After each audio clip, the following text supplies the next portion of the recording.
तू सोच भी नहीं सकता कि तेरी जिंदगी के ये 21 दिन कितने भारी पड़ सकते हैं भाई। ये कोई आम दिन नहीं है, ये वो इम्तिहान है जो तुझे चीर के रख देंगे। एक हिस्सा जो आज तू है और दूसरा जो तू बन सकता है। ये कोई फिल्मी डायलॉग नहीं है, ये वो सच्चाई है जो तुझे अंदर से जलाएगी, काटेगी। लेकिन अगर तू टिक गया ना, तो तू वो इंसान बन जाएगा जो आज खुद को आईने में देखने से भी डरता है। जब तू इन 21 दिनों में खुद पर काबू करना सीख लेगा, तो वो ताकत पैदा होगी जो दुनिया को हिला देगी। लेकिन ये आसान नहीं होगा। हर दिन ऐसा लगेगा जैसे तू खुद से लड़ रहा है, और हां, तू लड़ भी रहा है उस गंदे मन से जो तुझे हर बार धोखा देता है, जो तुझे पल भर की राहत देकर उम्र भर का पछतावा थमा देता है। जब मैंने ये सफर शुरू किया, तब मैं भी बिखरा हुआ था। स्क्रॉल करना, अकेले में गंदे ख्यालों में खो जाना, और फिर उस एक पल की कमजोरी में अपनी सारी ऊर्जा मिटा देना, यही मेरी जिंदगी थी। लेकिन एक दिन अंदर से आवाज आई, क्या तू वाकई इतना कमजोर है कि खुद पर भी कंट्रोल नहीं कर सकता? उस दिन मैंने फोन फेंका, अंधेरा कर दिया और कांपते हुए सो गया। लेकिन भाई, मैं जीत गया था। सुबह आंखें खुली तो कुछ बदला हुआ महसूस हुआ। आंखों में हल्की सी चमक, मन थोड़े समय के लिए शांत। पर फिर आया शैतान मन, जो कहता है बस एक बार और, फिर छोड़ देंगे। यही बस एक बार ही तो हर बार तुझे गिराता है। तीसरे दिन तक शरीर थोड़ा संभलता है, पर मन अब चालाक हो जाता है। अब वो सीधे वार नहीं करता, तेरे अतीत से हमला करता है। वो पुरानी फोटोज, पुराने मैसेज, पुरानी फीलिंग्स, सब कुछ लाकर तेरे सामने पटक देता है। एक पल को तू सोचता है बस एक बार, फिर नहीं करूंगा। लेकिन भाई, तू फिर वहीं गिर जाएगा जहां से निकला था। उस वक्त खुद को याद दिला, वो गिल्ट, वो थकावट, वो खुद से नफरत याद कर और रुक जा। चौथे दिन एहसास होता है कि तेरे चेहरे पर कुछ अलग आ गया है। अब लोग आंखों में आंख नहीं डालते। अब तू वो नहीं दिखता जो अंधेरे में डूबा रहता है। लेकिन साथ ही शुरू होता है अगला खतरा।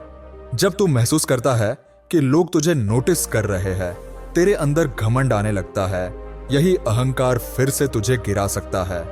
पांचवें दिन मन दोस्त बनकर आता है, थोड़ा सा कर ले, फिर वापस चालू कर लेंगे।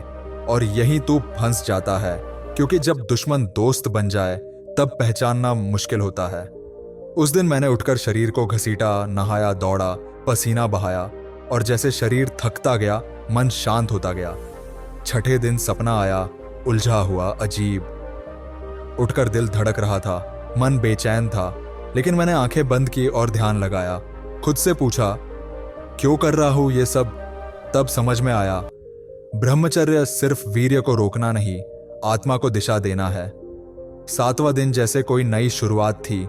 चाल में आत्मविश्वास, सोच में गहराई, मन में शांति, और वो बेचैनी गायब। लेकिन आठवां दिन आया जैसे कोई चुपचाप चाल। मन कहता है अब तू जीत गया है, और यही सबसे बड़ा धोखा होता है।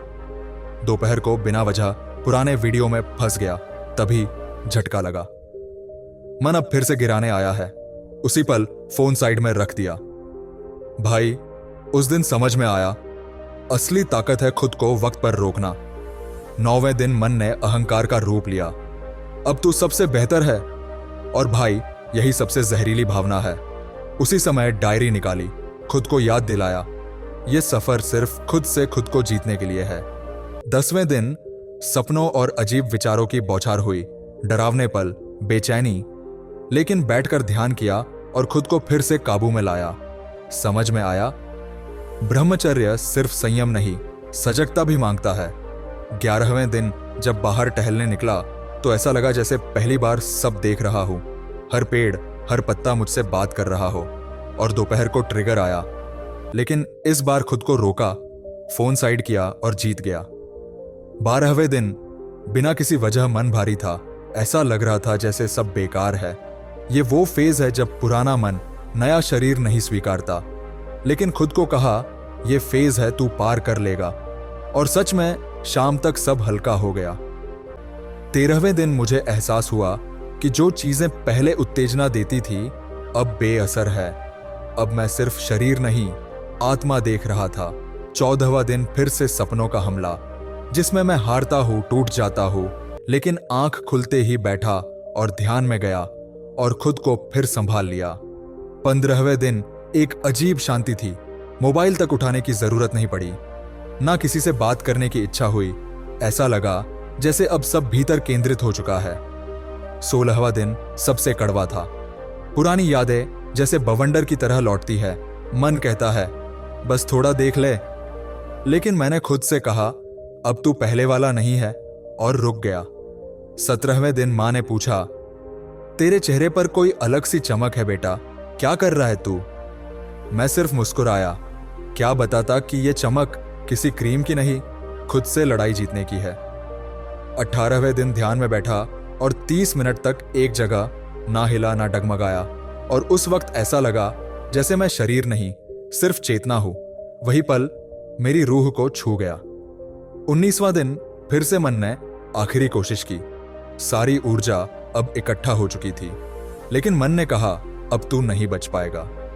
पर मैंने 18 दिन की तपस्या याद की और खुद को फिर से खड़ा कर दिया। 20वें दिन सूरज की पहली किरण जब शरीर पर पड़ी तो लगा जैसे खुदा ने आशीर्वाद दे दिया हो। मैं पेड़ के नीचे बैठा रहा घंटों, शांति, स्थिरता और गहराई से भरा हुआ। और फिर आया 21वां दिन, भाई, जिस दिन के लिए मैंने सब कुछ सहा। सुबह उठते ही महसूस हुआ जैसे पूरा शरीर प्रकाश से भर गया हो। अब ना कोई बेचैनी, ना कोई लालच, ना कोई डर, सिर्फ नियंत्रण, सिर्फ आत्मसम्मान। मैं बैठा और पीछे देखा। ये 21 दिन नहीं थे, ये मेरी तपस्या थी, मेरा पुनर्जन्म था।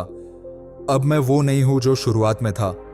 अब मैं योद्धा हूं, साधक हूं, और सबसे जरूरी, अब मैं खुद से प्यार करता हूं।